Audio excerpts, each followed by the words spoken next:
interested, feel free to head on over to our Twitter account, the KARN Twitter account. You can see me there, or on our website, newsradio1029.com. Just hover over the on-demand link there, and then you can see the KARN TV, or you can even find us on our YouTube channel, our KARN YouTube channel. So we'll do that for a little while here, and we'll give you a chance to interact that way if you would like. Before we get too much further, though, let's go to Heath in Conway. He's been waiting patiently through the break. Heath, you're on the Schmidt Show on KARN. Hey, good afternoon. Hey, I was just wanting to get in on the discussion there between the tariffs and the consumption tax. You were mentioning, you could avoid the consumption tax by just not purchasing. Basically, you can still kind of do the same thing with the tariffs, getting around those. But the tariffs are only on imported goods. So fair enough. The tariffs was to kind of encourage homegrown stuff being sold. Yeah, good point. So you can kind of do the same thing. But the one thing about both of them that are better than what we're currently under is that you can't. Just like y'all were talking a minute ago, how many thousands of pages of tax regulations that you can't ever know completely. You can't not pay your taxes if you're on a consumption or a tariff. Right. You're not going to jail for tax evasion. Right. Because you can't do it. That's the great thing about it. And nobody's going to be able to use the tax code to launder money either. Exactly. Yeah. Yeah. Either of them are just so much better, than that's a good point. I guess I don't know why I missed that. I didn't think much about the domestic products. As long as you're purchasing domestic products, you are avoiding the only. I guess the only other pushback I would give on the tariffs thing is that it would discourage international trade on some levels. There are countries that would maybe go, it's just too much hassle to do business with the United States. So maybe a combination of the two. I'm not opposed to it, but I just the point being is that it's not the corporations or the foreign governments that are going to be paying those tariffs. Exactly. Yeah. It all comes down to us paying, and it is just. Are we having to fill out forms and worry about whether we're doing it right or not? That's the biggest thing. It's the help there either way. So Very, very well said, Heath. I appreciate the call. 501-403-KARN, 501-403-5276. Rich in Sherwood, you're up next. What's on your mind on KARN? Yeah, okay, I heard it all the times about putting in an early vote. Okay. But I didn't catch all of it, and I was wondering, how would I put in an early vote? I tried calling. We lost you there, Rich. I tried calling the voters registration. They don't know anything of it. So in order to the best place to go is probably to the Secretary of State's office in Arkansas. So I'm trying to get up the phone number here. The Secretary of State's office is it's 501-682-1010. So give them a call and they will be able to get you whatever you need to know as far as early voting, absentee voting, all of that kind of stuff. So if you got a pen handy, I'll give you the number again real quick. Yeah, give it to me again, please. Yeah, it's 501-682-1010. I thank you very much. Not a problem. Yeah, give them a call. They'll be able to get you squared away. 501-403-KARN, 501-403-5276. A few more text messages here. One texter says this: I work with illegal Mexicans, Biden Mexicans, asylum Mexicans. They pay sales tax. They also pay they also make finger guns at our C-130s. I hate this is what's happening to our country. Well, you're right. That's the other thing is as far as income tax versus sales tax and all that. It doesn't matter. Legal, illegal, citizen, non-citizen, tourist, visitor on a visa. It doesn't matter. You buy something in the U.S., you're paying a tax on it. Everybody is. That is exactly the one of the best arguments in favor of going to a consumption tax versus any other form of tax. Now, again, just to be clear, as the previous texter pointed out, I think property taxes are more important, dealing with that first. The perpetual property tax is the single most immoral tax that is foisted upon the American people. And doing away with the perpetual property tax is an absolute must in order to retain or return to the foundational concept of the right to your own property in the United States. Because as it stands right now in most states, and the time varies, how long you can go without paying your property tax before the government comes and takes it from you. But on average-ish around the country, it's about 3 years. And like I said, I know each state has a different rule and different counties have different rules within those states, but on the average, it's about 3 years. So you can pay your property tax perpetually for the entirety of the time you live in your home. You bought it when you were 30 years old. You paid it off when you're 60 after a 30-year mortgage. You've paid property taxes those entire 30 years. You will continue to pay property taxes. You're now 60 until you die at age 90. And for 60 years, you will pay those property taxes. And if your children inherit your home and they go 3 years without paying the property taxes, someone from the government will show up with the police and they will lock you out of that home, or they will lock your children, I guess, out of that home. And they will then auction it off to someone else who will promise to pay the taxes.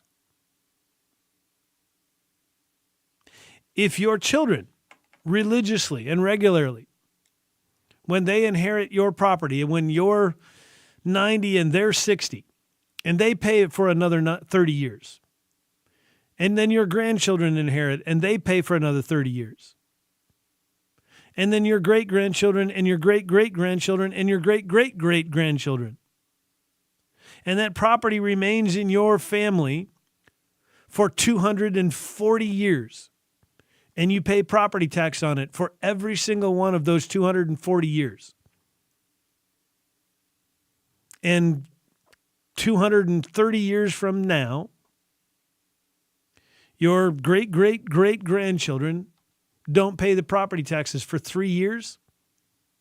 Someone from the government will show up with the police who have guns, and they will drag you out of your home in handcuffs and kill you if necessary. And they will auction that home off for pennies on the dollar to someone else, as long as they promise to continue paying that property tax for the rest of eternity. There is nothing compassionate or neighborly or kind or generous or anything about that. It is purely extortion at the hands of the United States government at one level or another. It is, boy, you sure have a nice house there. It'd be a shame if something happened to it. We are forced, because of the perpetual property tax, we are forced into a mafia-style protection racket.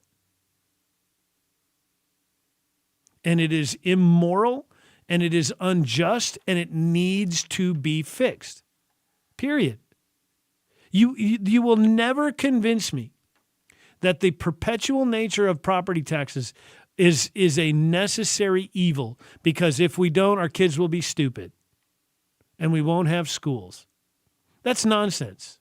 That's just an excuse. That's a, boy, you sure have a nice property here. Sure would be a shame if your kids ended up stupid unless you keep paying us our protection racket. Sure would be a shame if your kids wouldn't be allowed to go to school if you didn't keep paying the protection racket. Sure would be a shame if the fire department wouldn't show up when you need them. Sure would be a shame if somebody tried to break into your house and rob you and the police wouldn't show up. Because that's exactly what will happen if you don't pay the protection racket. And in fact, if you don't pay the protection racket, just like the mafia, it will be them showing up and breaking into your home and stealing your stuff and killing you, if necessary. It is. I cannot stress strongly enough how immoral and downright evil perpetual property tax is. It is an absolute abhorrent way to develop revenue for the government. And we should be all absolutely furious about it all the time. And for whatever reason, for the life of me, I can't figure out why we accept it and just say, well, that's just the way it is. It's evil, period. We'll continue. We'll talk to Rick and Bryant next on News Radio 102.9 KRN.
1029 KARN. I'm your host, Brad Schmidt. Thanks for joining me this afternoon. 501-403-KARN, 501-403-5276. If you'd like to be a part of the discussion, weigh in on any of the things we're talking about. And Rick in Bryant's been waiting patiently through the break. Rick, you're on the Schmidt Show on KARN. What's on your mind? Yes, sir. Hey, I like that Stevie Ray, man. You play that every time you get on there. But anyway, I believe in taxes, but when you own it, you done paid for it, you shouldn't have to pay taxes on it. Yep. There's no personal property tax, because that's how the city and the state and the county make money on it. Yeah. And you own it, it should be yours. Yeah. And I don't have a problem even you like got a lien holder, you got a deed, you got a mortgage. I understand that. Right. But when it's yours, it's yours.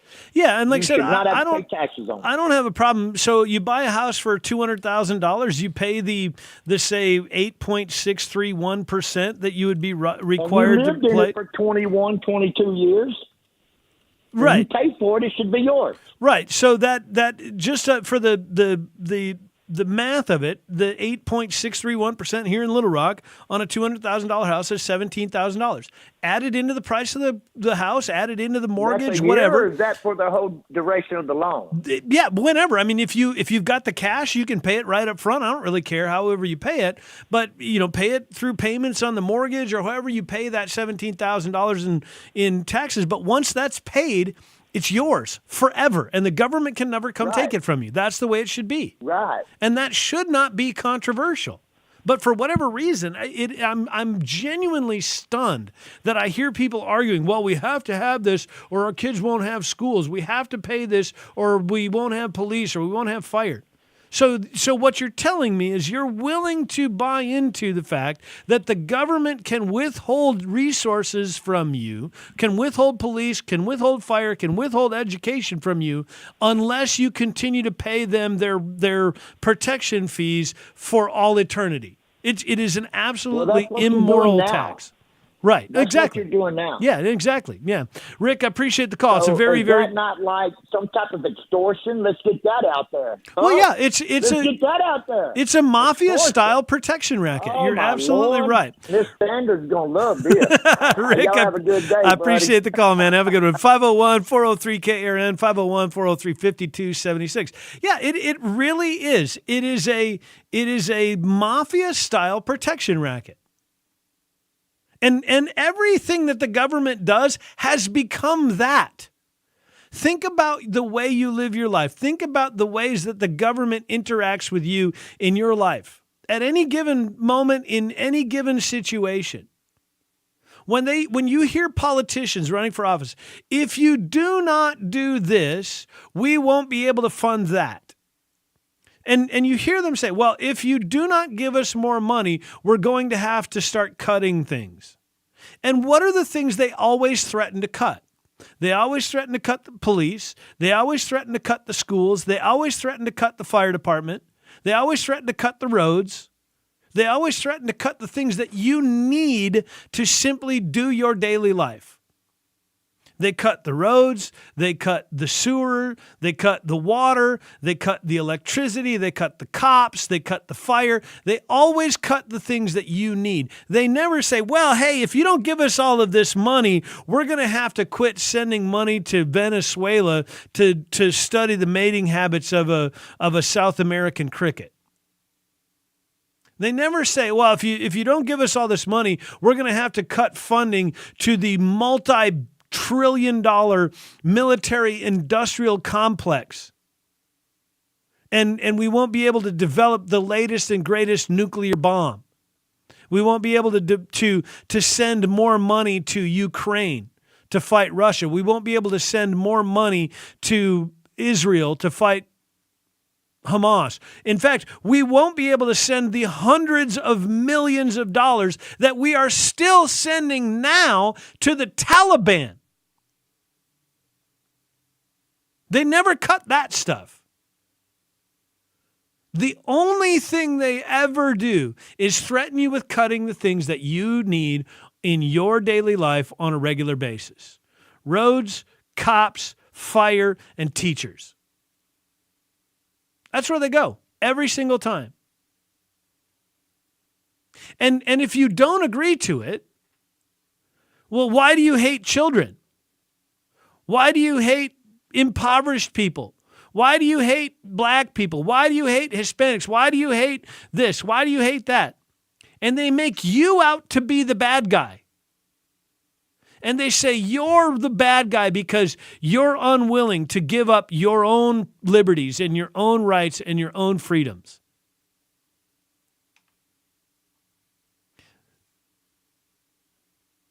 We do not recognize how evil the government has become, and we will not acknowledge, for whatever reason,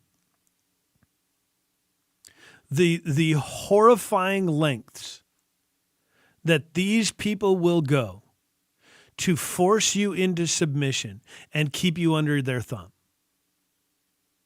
Texter says, come on, Brad, another rant on property taxes. It's not even about property taxes. It's any tax. It's any involvement of government in your life. They always threaten you. As sure as a nice home you got there, it'd be a shame if something happened to it. The government has become the mafia. And we need to figure out how to rein them in.